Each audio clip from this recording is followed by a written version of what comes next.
if it is recognized by doctors and hospital, does the insurance, I would sign a petition if there's if you start a petition right now for it to get covered by the insurance, because I know it's not covered by insurance. Is that right? There are more and more insurance companies that are providing coverage for doula support. More frequently at this time, what you'll see is like flex spending or health savings accounts. Okay.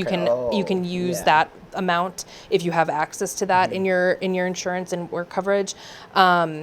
But it's slowly starting to change where insurance companies also recognize that hiring a doula and having the right doula support is in some ways a preventative health measure, right? It's helping to improve birth outcomes. It's helping to reduce severity of different, challenges that can come from pregnancy and birth for women and babies.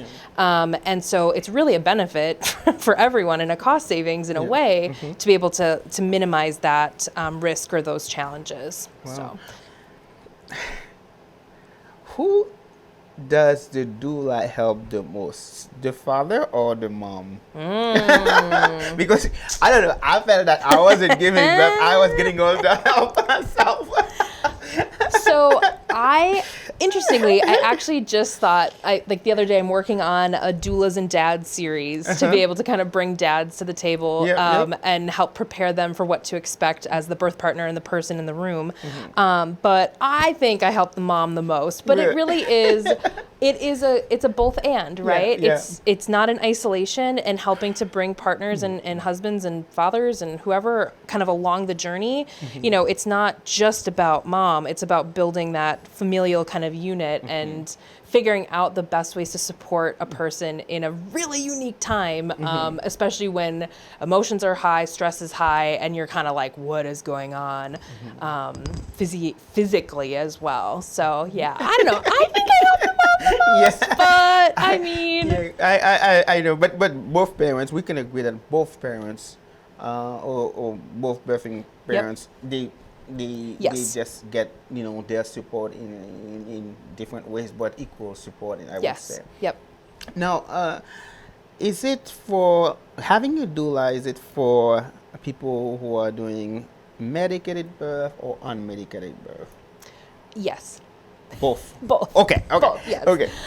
Absolutely both. So, folks who, I meet with and they're like, I'm like, what are you thinking? Are you interested in unmedicated? And they're like, absolutely not. I'm like, great, good for you. Because it's all about options and informed information. So in that vein, like if I'm working with a family who's like, 1000%, I want the epidural as soon as possible. We then kind of talk about different things, because even before you get the epidural, you still are going to experience labor without pain relief, potentially. So what does that mean? What are you watching for? How can you cope in that moment up until the point where you can have that epidural placed and then hopefully feel that relief and be able to kind of have, an ease from that. And then even preparing for pushing. If you have an epidural, you're numb typically from the waist down. And so being able to find ways to prepare yourself and talk about what you want in your pushing stage is going to look a little different than someone who has full control over their legs. But just getting everyone kind of like on the same page and informed, and then figuring out like what you want to do and how you want to do it. So what about C-section? If you are getting a C-section, does that There are some hospitals, and it really depends on the provider and the situation, especially if it's non-emergent, that doulas are allowed in with a C-section.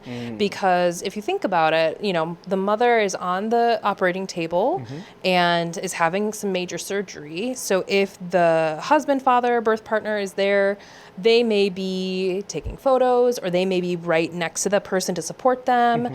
The doula could take photos or be another support person.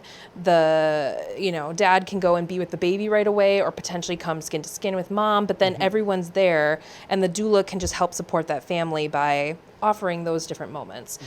So it's absolutely something that, you read about, you hear about, and it just kind of depends on the place where you are. But I always like to tell people, like, doulas are not just for unmedicated home birth. They are for hospital birth. They are for planned, induction, and all sorts of ranges of how your baby is born. Because it's less about the baby and more about the mom and the dad helping to prepare and kind of guide through that moment. Wow.